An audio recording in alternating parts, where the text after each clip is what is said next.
छठी बात यह है कि 10 मिलियन भारत के नागरिक गल्फ कंट्रीज में रहते हैं। 10 मिलियन उस देश के आम नागरिक पर क्या मैसेज जाएगा कि प्रधानमंत्री मोदी के विजिट के खत्म होने के फौरन बाद इजराइल ने ईरान पर हमला किया। अब आप देखिए बहरीन में हमला हो गया, कतर में हमला हो गया, सऊदी अरेबिया पे हमला हो सकता है। तो ये वहां की जनता को हम क्या पैगाम दे रहे हैं? हम तो हमेशा न्यूट्रल थे। देश के प्रधानमंत्री को और बीजेपी को समझना चाहिए कि हमारी 80 साल की जो लेगेसी थी कि हम न्यूट्रल थे इस मामले में, आज उसका क्या हो गया बताइए। और फिर बहुत गलत मैसेज गया है तमाम ये गल्फ कंट्रीज को, चाहे बहरीन हो, कतर हो, इराक हो। और हम जानते हैं कि कतर होस्ट कर रहा था कि सीज फायर हो गाजा में, इजराइल ने वहां पर हमला कर दिया, बॉम्बिंग की। इसमें भारत का बेनिफिट क्या है बताइए। और प्रधानमंत्री के साथ जो आपकी बरादरी मीडिया के लोग गए थे कवर करने के लिए, वो भी फंसे हुए इजराइल में। अब उनका क्या होगा? तो ये जो, और लार्जर पॉइंट ये है कि यूएस पे अब कौन भरोसा करेगा? आप बातचीत भी कर रहे और हमला भी कर दे रहे आप। तो ये सवालात हैं जिससे देश के प्रधानमंत्री को, बरसर इख्तियार जमात को, बीजेपी को इसका जवाब देना पड़ेगा।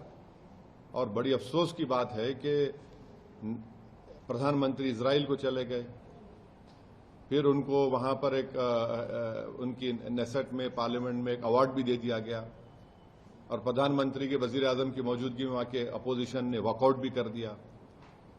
इजराइल ने नरेंद्र मोदी के इस विजिट को इस्तेमाल किया हमला करने के लिए और दुनिया को बताने के लिए कि भारत उनके साथ खड़ा हुआ है, बल्कि बेट्रेयल है। हम पूछना चाह रहे हैं बीजेपी और देश के प्रधानमंत्री और उनके सरकार से कि क्या नेतन्याहू ने हमको बताया था प्रधानमंत्री को? अरे बताया तो प्रधानमंत्री को निकल के आना चाहिए, जिस तरह वाजपेयी ने किया था 79 में। और अगर नहीं बताया तो फिर इजराइल ने इस्तेमाल किया हम लोगों को। ये बड़ी तकलीफदेह बात है। तो ये मुझे अब तक अगर वजीर आजम का एयरक्राफ्ट मिड एयर में होता और इस तरह का हमला होता तो फिर इसका जिम्मेदार कौन होते? और वजीर आजम को, प्रधानमंत्री को, देश को बताना है कि क्या नेतन्याहू ने उनको ये बताया था कि इजराइल ईरान पर हमला करने वाला है? और अगर बताया था तो फिर वजीर आजम को चाहिए था कि वो फौरन, प्रधानमंत्री को चाहिए था कि फौरन अपना इजराइल का दौरा खत्म करके देश को वापस आते। मैं इसलिए कह रहा हूं कि अटल बिहारी वाजपेयी 1979 में चाइना गए थे, और जब वियतनाम पर हमला हुआ अटल बिहारी वाजपेयी वापस आ गए देश को।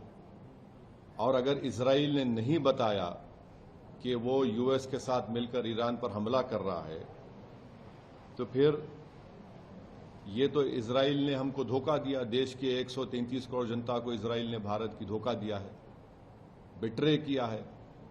उन्होंने प्रधानमंत्री के विजिट को इस्तेमाल किया है ईरान पर अपने एक वल्गर अटैक के लिए, और उन्होंने प्रधानमंत्री के विजिट को इस्तेमाल किया है ईरान पर हमला करने के लिए। और जो जेनोसाइड उन्होंने फलस्तीनियों का किया है गाजा में, उसको कवर अप करने के लिए।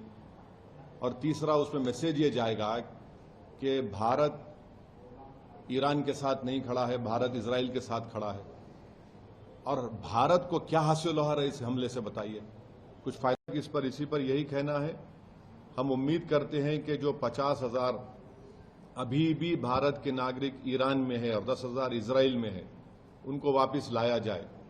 सिर्फ एडवाइजर इशू कर दिया आप बताइए, प्रधानमंत्री गए हैं वहां, 10,000 अभी भारत के नागरिक इजराइल में है, 50,000 अभी ईरान में है, 10 मिलियन पूरे जीसीसी कंट्रीज में है।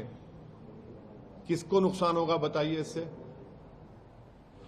ये हमारे 10 मिलियन भारत के नागरिक अपने गाढ़े खून पसीने की कमाई भारत को भी जाते हैं फॉरेन एक्सचेंज के तौर पर। नेशनल इंटरेस्ट क्या सर वो हमारा बताइए प्रधानमंत्री के जाने के बाद। ये हमारे सवालात हैं। Thank you very much.